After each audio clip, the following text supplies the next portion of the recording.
For the rest of the show, let's bring in Chibuzor Okereke, who is a legislation governance expert and policy analyst. Thank you for joining us. Thank you. Good evening. Good evening. So how would you react to any of the things that you heard the minister say? So I'm excited about most of the things he has shared. I've followed the aviation industry over the years, and I can tell you there is the technical operation aspect and there is the legal expertise aspect.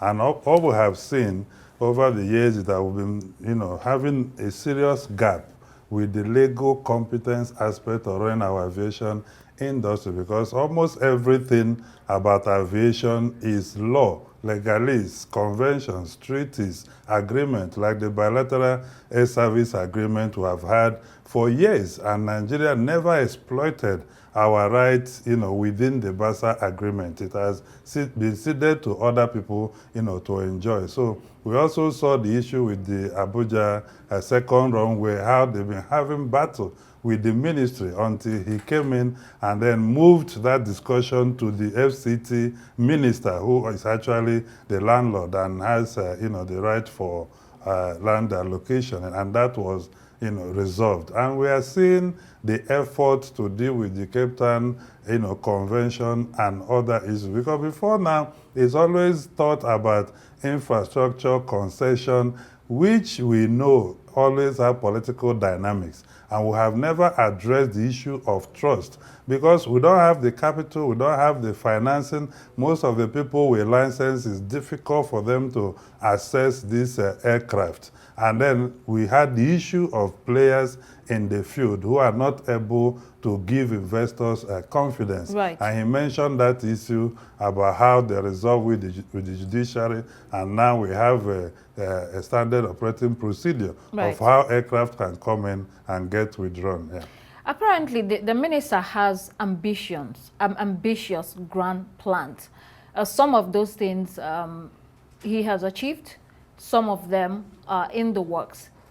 Do you believe what he says? Because, as Nigerians say the ministers, the government officials talk sweet, but you want to see the reality. Are you confident? I think most of the things, we have seen movement that is in the software form, which we know, as he had mentioned, that over time we're going to begin to see the hardware aspect of the software policies that they have put in place. So we're hoping to see that. But much more than that, beyond a Boeing leading them to Ireland and what have you, we should start developing local capacity for financing, even if it's not in Nigeria, in West Africa, or even at African Continental Level. We've got big institutions in Africa that can bridge that gap. These international financiers have constituted themselves into a very powerful syndicate group. You can see, so they take over nations' aviation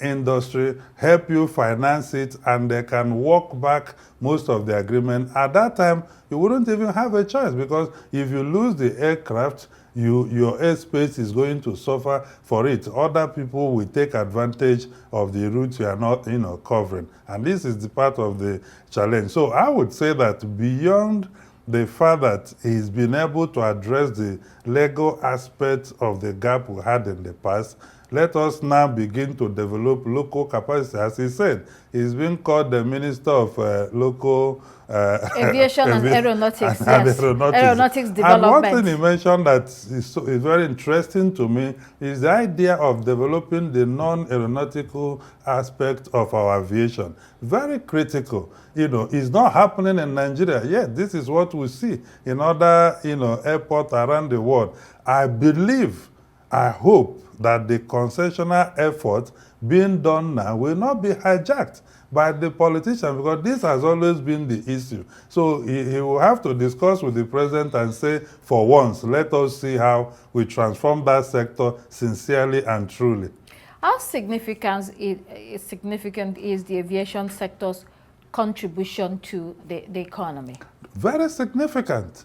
I mean, part of the essential aspect of a man's life is movement, transport, and the airspace has become a very crucial sector in moving people from one place to another, in moving goods from one place to another, whether locally or internationally. Look at the situations where flights are delayed. The airports are flooded. Those are businesses being delayed. Those are investments being delayed because people have to, do all this movement to create bubble in the economy and grow the GDP. So the aviation sector is very central. And right now, is not even contributing much, right, in the Nigerian system, because most of our right within the BASA agreement is being enjoyed by other developed aviation industry around the world who recognize that Nigerians move a lot and they keep, making this place their destination and hub.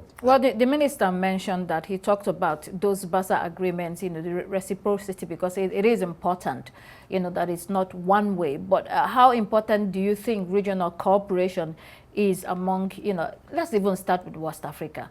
Yeah. And then go no, from it's there. Very central. You heard him that Abuja, Lagos is 80% in Africa. We are losing a lot by not investing in aviation industry. We have only managed it in piecemeal approach without being ambitious. And that is why maybe adding the aerospace development now is key. But we must not politicize that concession, because when private competence is put in the aviation industry, then investment will come in, professionalism will come in, they will be able to develop the sector and we can achieve more. That cooperation in West Africa is key, but Nigeria is a giant. We have to think about building. I love all the idea about what Boeing can help us do, but I believe that we can start creating a pool, a financing pool that gives us the capacity and ability to develop the sector, even going to building the hubs and manufacturing opportunity. Don't forget that we have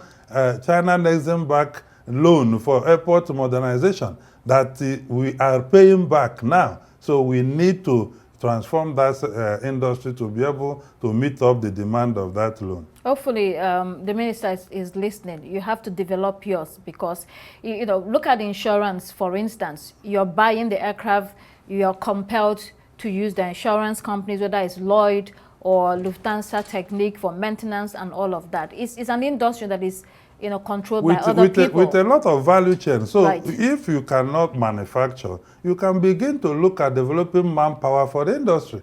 We can become the hub for airline, for airline operators and for a lot of value chain maintenance, engineers, and a lot of other value. You can start from somewhere. The important thing is that if you don't develop local or regional or continental capacity, you cannot meet the fight that this global syndicate group have already built over the years. This is one sector that they believe is for them. And for us, we have to have a long-term plan to develop local capacity to meet up the global competition.